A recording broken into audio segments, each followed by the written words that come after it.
Boucher-Bellecourt qui veut la parole. Monsieur Merci, qui a la parole. Medinger. Merci, Monsieur le Président, Monsieur le Ministre, Monsieur le rapporteur.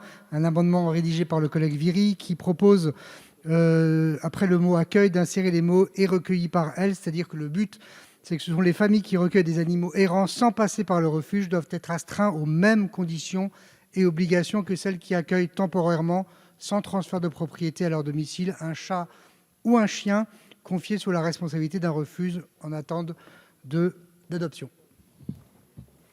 Monsieur le rapporteur. Pour le 151, vous avez la parole. Oui, merci Monsieur le Président, Monsieur le Ministre, Monsieur le rapporteur.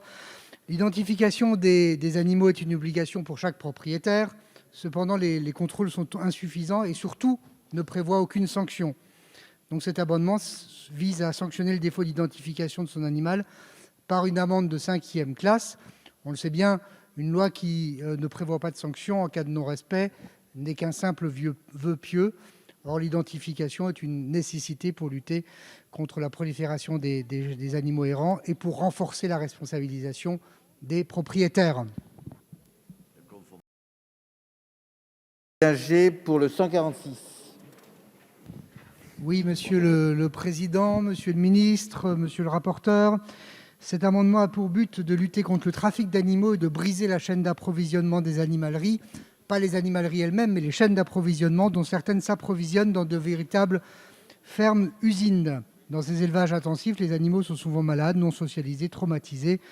Elles sont d'ailleurs principalement implantées en Europe de l'Est. Elles diffusent aussi les maladies auprès des animaux et ensuite les acheteurs, sans le savoir, achètent de tels animaux, ce qui pose évidemment un problème. Cet amendement vise également à interdire la vente d'animaux lors de manifestations, foires et marchés. Pour avoir fréquenté ces lieux, on voit bien que souvent on y voit une maltraitance avérée des animaux. Elle suscite souvent aussi des achats d'impulsion qui ensuite génèrent des abandons. Et enfin, l'amendement a pour but d'interdire la vente d'animaux par petites annonces publiées sur des sites généralistes et plateformes de vente en ligne, parce que là, il n'y a aucune obligation pour les particuliers, alors qu'il y a des obligations qui pèsent sur les professionnels, ce qui permet ensuite un contrôle.